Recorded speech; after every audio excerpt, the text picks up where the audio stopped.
Everyone, আসসালামু আলাইকুম। আমরা এখন আছি শেরপুর জেলার কনিমিয়ার বাসায়। তো ভাইয়ের মুখ থেকে শুনবো এতক্ষণ পর্যন্ত এই 2 দিনে আমাদের কত টাকা কালেকশন হয়েছে। তো ভাইয়া একটু যদি বলতেন। এখন পর্যন্ত যার সংগ্রহ সব এখানে আছে। এখানে 4 লক্ষ টাকা আছে এই জায়গায়। And আমার হাতে আছে প্রায় 10,350 টাকা। তো তার মানে 4,10,350। আমাদের টার্গেট হচ্ছে 10 লাখ। ইনশাল্লাহ আমরা ভাইয়া 10 লাখ এটা সংগ্রহ কত করব। টাইম আছে আর এই 10 লাখ টাকা কালেক্ট আমি করার? গতকাল রাতে বলছিলাম আগামী 3 দিনের মধ্যে কালেক্ট করব। সো আজকে প্রথম দিন যাচ্ছে। হ্যাঁ, And আগামীকাল পরশু দিন আছে এই 3 দিনের মধ্যে আমাদের 10 লাখ ইনশাল্লাহ। টাকা ইনশাল্লাহ। And আমার কাছে কেন জানি মনে হয় যে কেন বেশি সময় নিয়ে কাজ করতে চাই না, এটা অনেকের প্রশ্ন দেয়। ধর বিল্লাল ভাই কি রেকর্ড করতে চান, ব্যাপারটা এরকম না। একটা দেশে অনেক কিছু ঘটতেছে, অনেক কিছু ঘটে।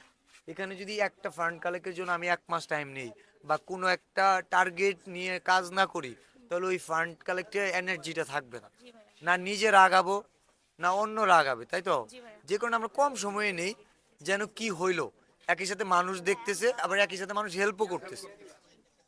এই জিনিসটা, এই জন্য আমি টাইমটা দিই। এটাতে আমার কেউ ভুল বুঝেন না।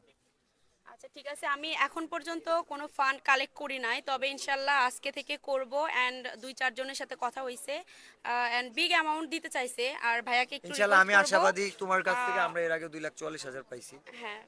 শেরপুরে বন্যায় যে জি ভাইয়া। সহযোগিতা করলা, আমি বিশ্বাস করি আহ, তোমাকে সাইমনের যারা ওখানেও ভালোবাসে কিন্তু বিশ্বাস আমি করে, টোটালি হচ্ছে তোমার 45 অ্যান্ড প্লাস আমি আমি তোমার পাঁচ। কাছে আরো বেশি ডিজার্ভ। আমি মনে করি যে তুমি 2 লক্ষ টাকা সংগ্রহ করে দিতে পারবে আমার ভাইয়া, যতটুকু আপনি বিশ্বাস। আমার জন্য দোয়া করেন, দেখি আমি অবশ্যই এই দুই অবশ্যই। দিনে কি করতে পারি, তবে আমি বগুড়াবাসী চেষ্টা করব। বগুড়াবাসী এখন পর্যন্ত আমাদের যে সহযোগিতা করছে তা ভুলার মতো না।